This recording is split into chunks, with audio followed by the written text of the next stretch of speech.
ক্ষমতা মানেই কেবল প্রোটোকল নয়, কখনো কখনো তা হয়ে ওঠে একটি বার্তা।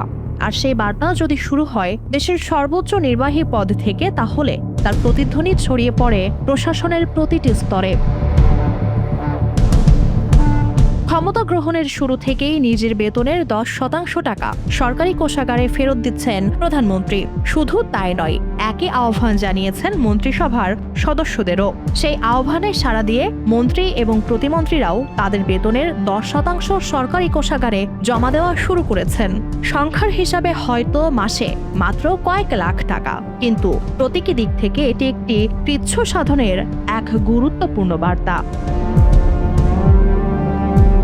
তবে এখানেই শেষ নয়, প্রধানমন্ত্রীর ব্যক্তিগত জীবনযাপনও আলোচনায় এসেছে। সরকারি বাসভবনে না উঠে এখনো তিনি নিজ বাসভবনেই থাকছেন, ব্যক্তিগত গাড়ি ব্যবহার করছেন, নিচ্ছেন না সরকারি বরাদ্দের জ্বালানি।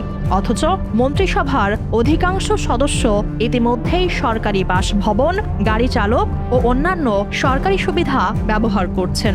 প্রশ্ন উঠছে, বেতনের 10% ফেরত দেওয়ার উদ্যোগ যদি অনুসরণ করা যায়, তাহলে সরকারি সুযোগ সুবিধা ব্যবহারে সংযমের বিষয়টিও কি অনুসরণ করা যায় না?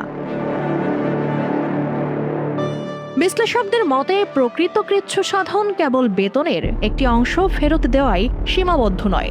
সরকারি অর্থের প্রতিটি খাতে যদি প্রয়োজন অনুযায়ী ব্যয় নিশ্চিত করা যায়, অপ্রয়োজনীয় সুবিধা কমানো যায়, তাহলে রাষ্ট্রীয় কোষাগারে বছরে শত শত কোটি টাকা সাশ্রয় হতে পারে।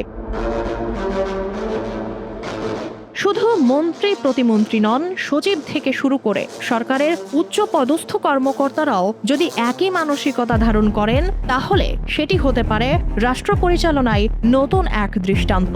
সরকারি তথ্য অনুযায়ী একজন পূর্ণমন্ত্রী মাসে বেতন পান 1,05,000 টাকা, আর প্রতিমন্ত্রীর মাসিক বেতন 92,000 টাকা। প্রধানমন্ত্রী সহ বর্তমান মন্ত্রিসভার সদস্যদের গড় বেতনের 10% হিসাব করলে প্রতি মাসে প্রায় 5 লাখ টাকা সরকারি কোষাগারে ফিরে আসছে, বছরে যার পরিমাণ দাঁড়াবে প্রায় 60 লাখ টাকা। অঙ্কটি খুব বড় না হলেও এর নৈতিক মূল্য অনেক বেশি। এই উদ্যোগের পেছনের গল্পও আবেগের। স্বাস্থ্যমন্ত্রী জানান, প্রধানমন্ত্রী বলেছেন তার বাবা শহীদ প্রেসিডেন্ট জিয়াউর রহমান প্রতি মাসে নিজের বেতনের 10% সরকারি কোষাগারে ফেরত দিতেন জনকল্যাণমূলক কাজে ব্যয়ের জন্য। সেই পথ অনুসরণ করেই তিনি প্রতি মাসে নিজের বেতনের 10% সরকারি হিসেবে জমা দিচ্ছেন। বিষয়টি মন্ত্রিসভার সদস্যদের জানানোর পর সবাই প্রণোদিত হয়ে নিজেদের বেতনের 10% সরকারি কোষাগারে ফেরত দেওয়া শুরু করেছেন। ক্ষমতার অলংকার কখনো গাড়ির বহরে নয়, থাকে দায়িত্ববোধে। রাষ্ট্রের অর্থশাস্ত্রের সংস্কৃতি যদি শীর্ষ নেতৃত্ব থেকে প্রশাসনের প্রতিটি স্তরে ছড়িয়ে পড়ে, তাহলে কেবল কোষাগারই সমৃদ্ধ হবে না, গড়ে উঠবে জবাবদিহি, সংযম আর দায়িত্বশীলতার নতুন এক রাজনৈতিক সংস্কৃতি। আর সেই সংস্কৃতি হয়তো একদিন প্রমাণ করবে বড় পরিবর্তনের শুরু হয় অনেক সময় ছোট ছোট সিদ্ধান্ত থেকেই। বাংলাদেশের রাজনীতিতে সক্রিয় ব্যক্তিদের শতভাগ না হলেও অধিকাংশই আর্থিকভাবে সচ্ছল পরিবার থেকে উঠে এসেছেন।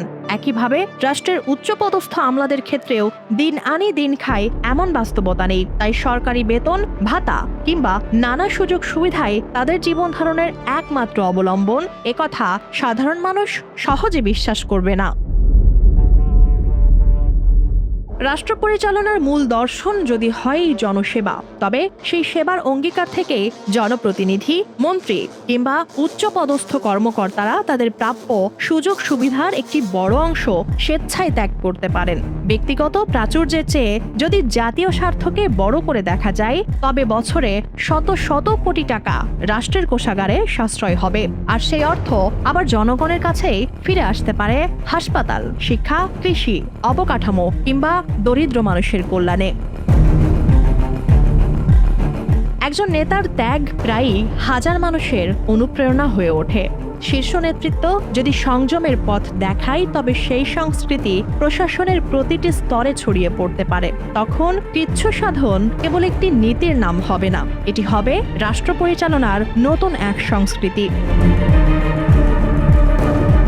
বর্তমান সরকার যেভাবে ব্যয় সংযম ও দায়িত্বশীলতার বার্তা দেওয়ার চেষ্টা করছে তা ধারাবাহিকভাবে বাস্তবায়িত হলে বাংলাদেশ বিশ্বের সামনে একটি ব্যতিক্রমী দৃষ্টান্ত স্থাপন করতে পারবে। কারণ একটি রাষ্ট্রের প্রকৃত শক্তি কেবল তার অর্থনীতিতে নয়, বরং ক্ষমতাবানদের সংযম, জবাবদিহি আর জনগণের প্রতি তাদের আন্তরিক দায়বদ্ধতায় নিহিত থাকে।